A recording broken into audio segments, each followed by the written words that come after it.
Hello guys! You can visit my YouTube channel, Kayod Vlogs for more videos. Let's go! So hello everyone! What's up mga kakayod? So karon mga kakayod. So na ako'y napalit sa Shopee mga kakayod nga para sa vlogging ang video making kit. So ato ni siyang kuan karon unbox. So ato ni siyang i-assemble. Ang abrihan. Kayod mo ni siya Nani siya sa Shopee mapalit. So, ato siyang i-assemble karon. Tarang! Hindi siya yung sulod. So, first, ato i-assemble ni. Hindi siya.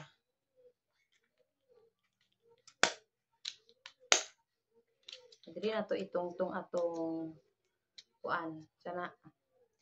Ato cellphone. Then, next, kanina to itong so, dili na dahil siya ang iyang panghugot. Ayan siya ang iyang panghugot. Kay, ang kani siya, ang purpose na isdiya ni may butang iyong cellphone.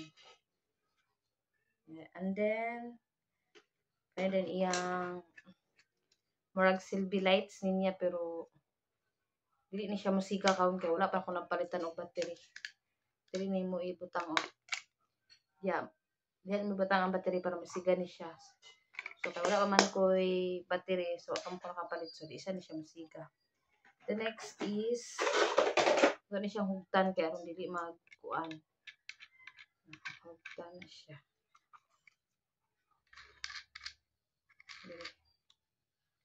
So, hugot na siya, hugot na. Ngayon, kini po din iyang mic. Dili na ito ibutang. Ito ni siyang hugton. Hugtan na ito ni siya.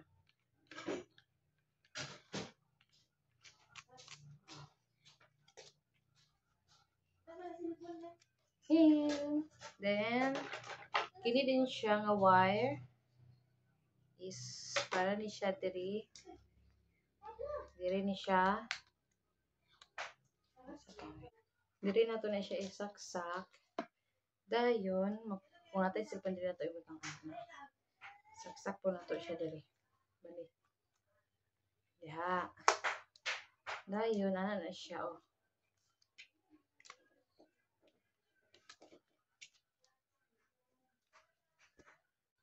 Ano siyang birahon pataas para maigo atong cellphone. So, ana ni siya. Dayon, na po din ni siya kuan. Kaning remote para control siya diri. Hindi siya muon kay lobat. Sa ana ni siya. Muni ang remote para kung nakasalayo, imo na siyang i-remote ana. So, here, the final. A few moments later. Wow! Yung final. Kung saan pag-assemble. So, mapalit ra ninyo siya sa TikTok or Shopee. Ikuha lang ninyo ang video making kit.